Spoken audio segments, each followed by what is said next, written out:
is at 5 votes, trust and teamwork. Yeah. Now, I'm going to pass it back to you, Jackie, since that was your idea. I want you to start. Thank you. Well, what inspired you to bring up that question or that topic? I was thinking about it's like hard to trust people. Okay. Because I've been like hurt so many times that I don't know. Okay. No, I mean it hurts. Yeah. You know, why should honesty honor trust or lack? You know, that's based on actions and emotion, and it's a big deal in our lives because it hurts. You know, we don't think about it too much when it goes right and how we love and how we feel good, but when it hurts, you know, it has a lot of baggage with it. It has a lot of injury. Well, trust and teamwork, those two concepts really exist because they're beneficial for the human species as a whole. If we imagine 3 million years ago, a bunch of Australopithecus roaming around the wilds of Africa, they need to be able to work together to hunt. They need to be able to work together so that they have just pure strength in numbers. They need to be able to work together so that they have a ready source of mates, so that they can continue their own genetic lines. So keeping together and trusting each other really actually does help, because it means that you have a lot more people who are dedicated to a cause that you are also dedicated to. Well put. As the rain comes, I'm going to ask you all to turn up the volume because it's going to not be as easy to hear. Okay, I will turn up the volume. Thank you. I will say I agree with Griffin. I don't know if anybody else has seen Richard Dawkins' documentary, The Genius of Charles Darwin, but he actually makes a pretty good scientific case for that in it. We can see that. Can you summarize what he says? Yeah. Well, basically, he said exactly the same thing Griffin said. Okay. How all humans are descended out of Africa, we're all related to each other and stuff. That kind of shows how we're really just one big family. Okay. So, shouldn't we all trust each other and work together? Yeah, it's kind of bad when there's things that divide us. And really, I think we should be more united and work together. Okay, Jerry, and then I'm going to say something, Jerry. Maybe this is a bit pessimistic, but I would argue that there seems to be less trust today. I mean, as far as relying on each other, there seems to be more selfishness, to me anyways. Okay, Chad, you had asked a question, but I talked over you. He was talking about the feeling of there being less trust. Do you mean individually or in groups where you see the group distrusting another group, or individually? I see it both ways. I think there's less trust between individuals, divorce rates going up, as well as in groups. You know, you can see, I mean, that in a lot of places where, I mean, you know, we have the bipartisan system in the U.S. and they don't trust each other at all, and that's, I mean, you know, as Americans, we're supposed to be building the best country, but we've got two different parties that don't trust each other at all. So that's kind of... That's not working together. We're undermining each other. Right. Sarah, you were going to say something? Yeah, in response to us not trusting each other as much as we used to, I think part of the problem is, historically, our groups have been much, much smaller. Our groups are larger now than they have ever been. So I don't think humans really evolved to place their trust in such a large group. So instead they place their trust within subgroups. And you wouldn't see the subgroups when you just looked at the whole. I think you would just see less trust in general. When people keep hidden loyalties to subgroups. Can you give us an example? Like the political parties. In a way, it's almost like there's two separate countries and two completely separate realities subscribed to by the two different parties. Even though we're one group, we're so large we've divided into two groups, and even within each of the parties there's very many subgroups within that. And I think it layers down and down until you get to individuals. Okay. Perhaps one of the major reasons that we still distrust each other and feel is because of the presence of certain dividing ideologies. For example, I think countries kind of divide us. They think like with nationalism, and people think, oh, you're not from my country, so I can't trust you. You can't trust the people from other countries and stuff. That's just one example. Also, like the political ideologies example that was previously mentioned.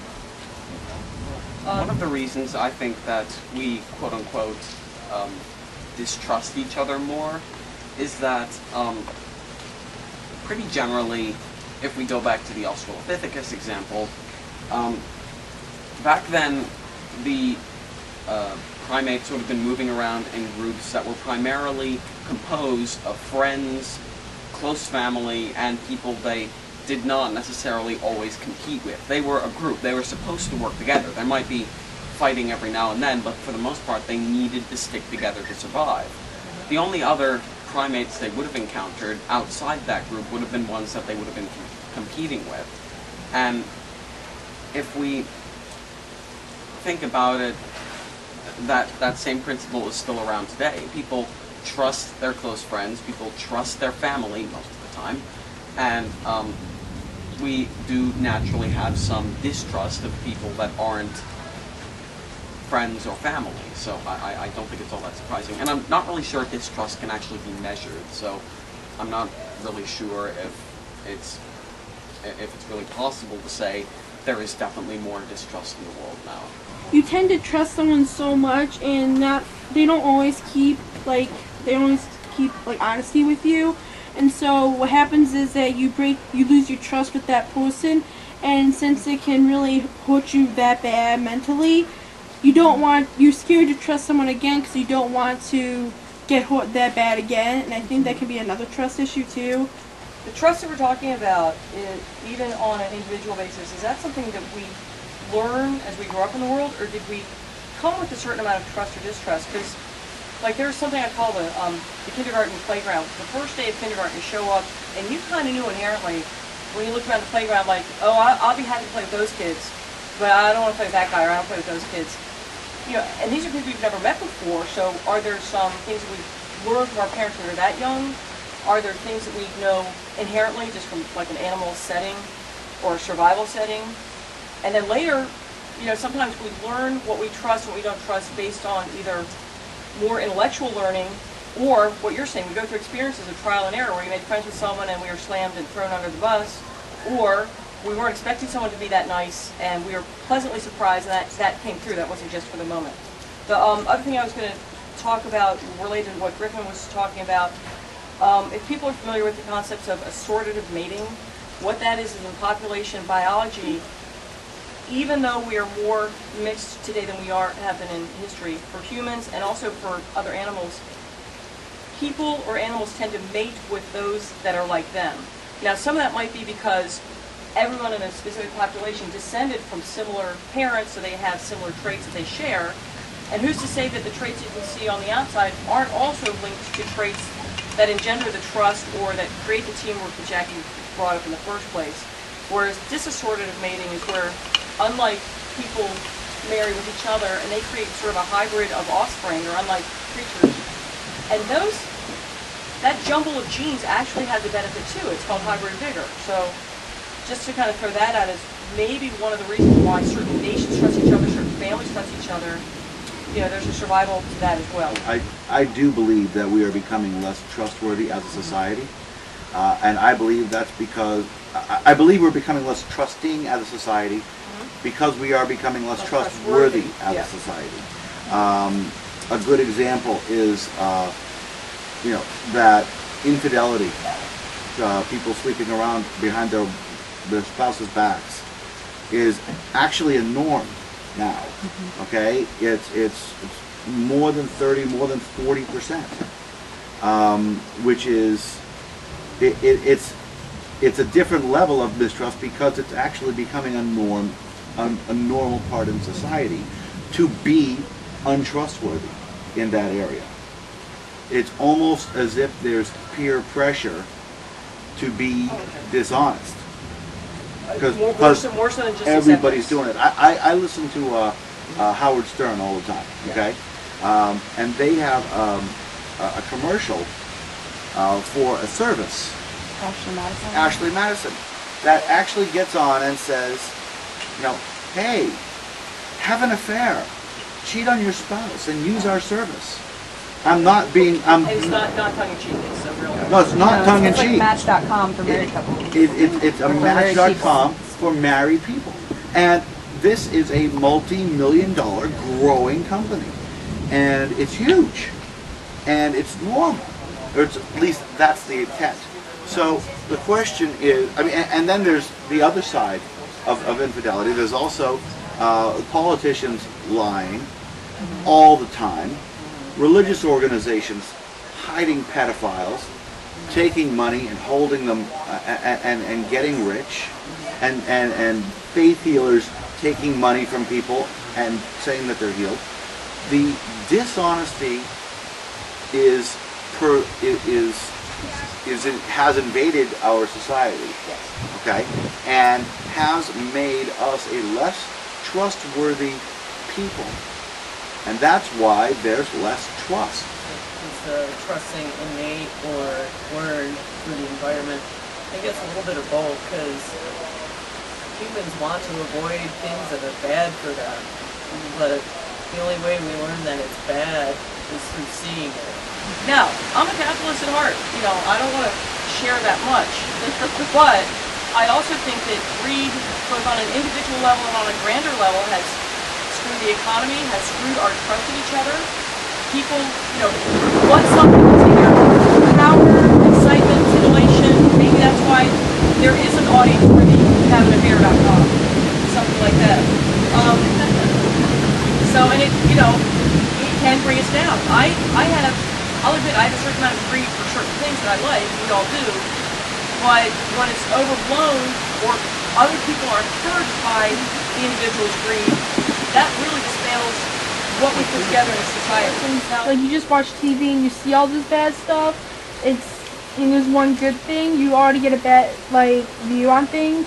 Like, in where I live, it's a small, almost kind of a small town.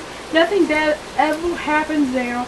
But when I came home, like 5 minutes later, well, I said I was going to be home at dark, and it wasn't even dark yet, my dad started freaking out because he thought something happened to me. And we've lived in this city for about like 6 years, and nothing's ever really happened. Nothing's happened. And I guess it's just you view on things because he watched America's Most Wanted, he watches Cops, and he always looks on the news and stuff like that, and he always focuses on the negative. Yeah, he focuses on the bad stuff, and I know that's part of protecting kids, but I know it's just, yeah.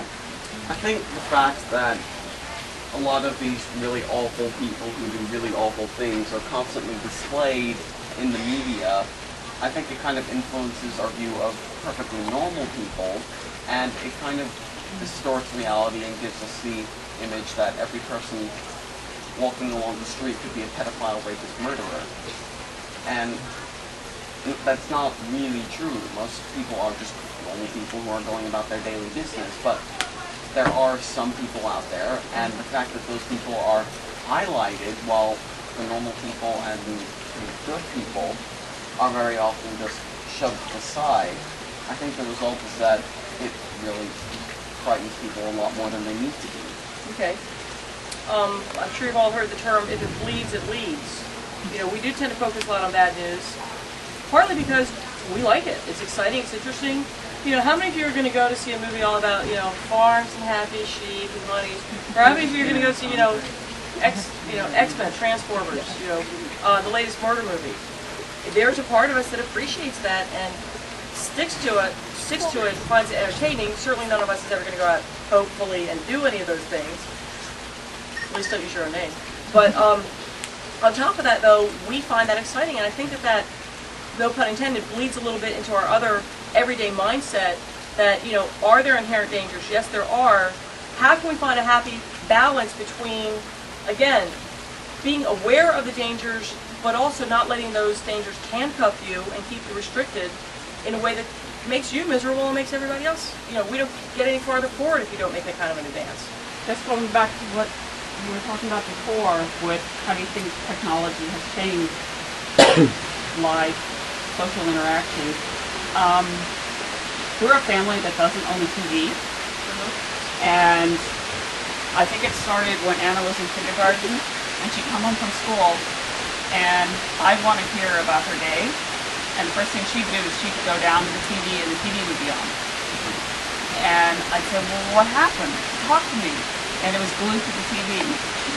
And I thought, well, that's terrible. Then we never get a chance to talk anymore. And the cable bill kept going up every month, so I said, you know what? If I say 1 hour TV a day, and one kid's going to say, well, that wasn't my hour, and I only got a half an hour, and I could just see this is going to be a nightmare, so we pulled the plug on it. Yeah. I don't think having the TV on will necessarily cut off all communication or break families apart. For example, the TV was pretty much never off at my house, but it never stopped me or my sisters from just walking away from the TV. We would regularly stop watching TV just to run outside and play with each other. We wouldn't ignore our mom if she needed us to do something. I think it might have been because we got as much TV as we wanted, so we just didn't care about it because we can have it whenever we want. So it's just not something that's this big thing. It just wasn't a big thing to us. And I had a friend. We had our families were friends, but they didn't get to watch TV whenever they wanted. And whenever they came over to the house, if the TV was on, that was all they wanted to do. We'd ask them to come out and play, but no, they just wanted to watch TV. Do you think that you and your family were so structured that you're the exception what we're talking about, or that's more the norm? You know, we very well could be the exception, so I will go ahead and admit that we could be quite an exception. Can I ask, you said you got as much TV as you wanted. Were you still able to maintain your studies and your other activities you had to do? It sounds as if that didn't interfere with, your schoolwork or other chores at your own house. That's correct. Okay. Because we pretty much got to structure where we wanted it, so we could do our TV at one point, and when we were done with that, then we could move on and do something else. We don't watch TV all the time. We actually watch very little TV. It doesn't mean that we don't have the option to watch it if we want to, and it's there for us to watch. And I do see Sarah's point, because like at my house we don't eat a lot of junk food. So when I go to a friend's house, let's have junk food. Let's have a little food party or whatever, So, and I know it's not healthy to do. So it's Well, again, if you make that every meal, certainly it's not healthy. To have it on occasion, that's why it's a treat. Please. I was just thinking, how could poverty affect what is expected? Poverty. Okay. Well, when you think about it, what do you think about? Well, I think in some countries, if they're underdeveloped, chances are there's more crime and stuff. Okay. Any more people want to talk about that? Because I kind of, to glom onto that, poverty plays a certain role. A lot of places that are impoverished also don't provide for education. Yeah. Some places do. Education can open up people to determinations of what is acceptable, what is normal, what is abnormal, behavior that's allowed, and then that also, who defines what sane is? Is it society? Is there a strict definition? Does a definition of sanity vary from time to time? I was just thinking that what I've always thought of sanity as being is what follows the natural order of the ways things should be. Something which is sane should be something that follows along the lines of what should occur, at least in the natural world. By that I mean continuing life, things like that are considered sane. I'm not saying that not doing that is insane, but Like suicide? Because that's a discontinuation of life? Or yeah, things like that might be considered a form of insanity, because what is sane but to continue to live, to continue to survive, and to continue the survival of a species. And basically, I think that is the broadest definition of, in my opinion, what the broadest definition of sanity is, because that is what most of life comes down to, is the continuation of more life. Sanity, I don't really know if there is a set definition for it, because depending on a specific group's beliefs, or depending on the situation, then it could be any number of things. Is sanity defined by or relevant to the setting of the sanity? Does our definition of sanity change during wartime, when we're under pressure or stress? You know, and to talk literally about sanity, you know, what was considered insanity in the past was what we call insanity today was witchcraft in the past, or was possession, or something like that. So that does the nature of the setting or the times reframe our definition of sanity. You know, one of the first pages in this book that I've read 6 pages of says, was Hitler insane, or was he just someone? Was his society insane, and was he just such a cunning guy that he was able to tap into that? Well, I think there's a sort of natural sanity and then a sort of societal sanity. Like in the way that I think that natural sanity, again, is what follows the natural order of things, but the societal sanity, like what Riley's talking about, is from a culture, a nation, a family, a different subgroup of that sort of thing. I think you can go a little bit broader than that, because while everybody may have their own definition of what sanity and insanity is and how they plan to live and follow their own thoughts and what they have been taught or what is socially acceptable, I think you can go up to a level where what is going to keep that society functioning, and anything that's going to go against the function of that society. You can have your own ideas, you can have your own thoughts, but if you're doing things that are going to result in the destruction of the way that society is advancing, then that's what I would think would be called insane, not simply disagreeing with someone or acting in a different way. You can act in a completely different way without completely disrupting where society is going. You can choose to live in another way, but within society, according to your own sanity.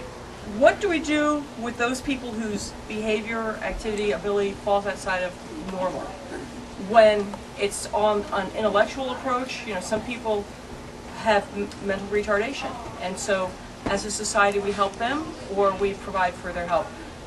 From an intellectual capacity, those people who are exceedingly highly intellectual, you know, we laud them as geniuses, and they kind of get a little, you know, forgiveness or extra credit for that.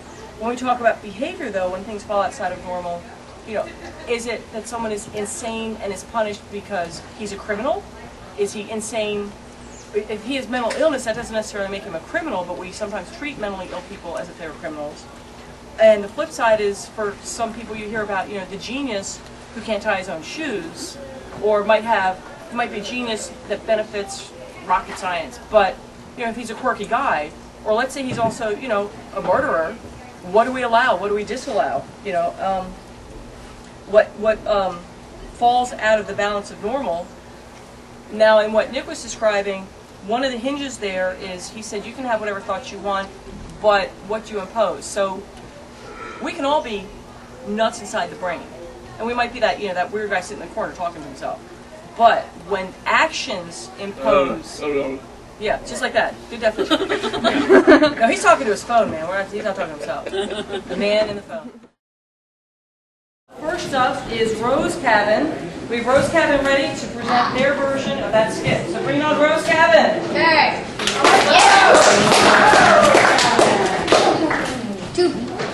Okay, do we have everything? Okay. Okay, let's go.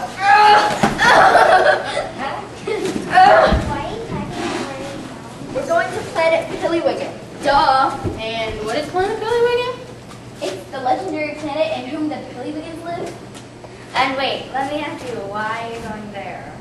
To prove that it exists? Oh, well, we'll leave it to your passion. Okay, let's say goodbye to those losers before we leave. Did you prepare everything? Did you prepare what's gonna Yeah, we brought enough clothes for 2 days. Are you sure it's not going to last longer than 2 days? We have faith, and our faith tells us that we will get there successfully. Are you sure? We are sure, and we are late for our flight at NASA, so please, goodbye.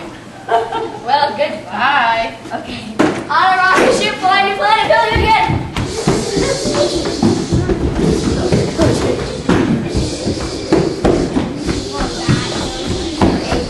Somewhere in space. Where are we? I can't see anything except white speckles. Those are called stars, genius. What is that? Where's our food and our water and everything we need to survive? We ate it all last night. Well, now we have to go back down to Earth. Panic button.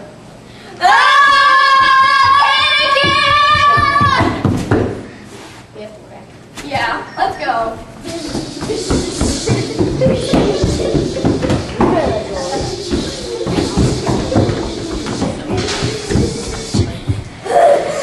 We're back! Are you okay? Well,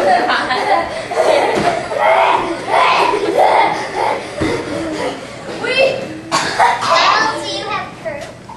We have faith! Our faith is still strong! Planet Pillywiggin is there! Well, while you were gone, We did some we research. did a lot of research. See, a lot of research. And look at the page, Einstein. Oh, dang it. Oh, my. Okay. Here, we did a lot of research and calculations, and we used a scientific method to figure things out, and we proved that there is no such thing as planet Pillywiggin. Yes, there is! I have faith! Because if it was real, the size of it, and it should be that it is approximately 30 miles from Earth. That is impossible.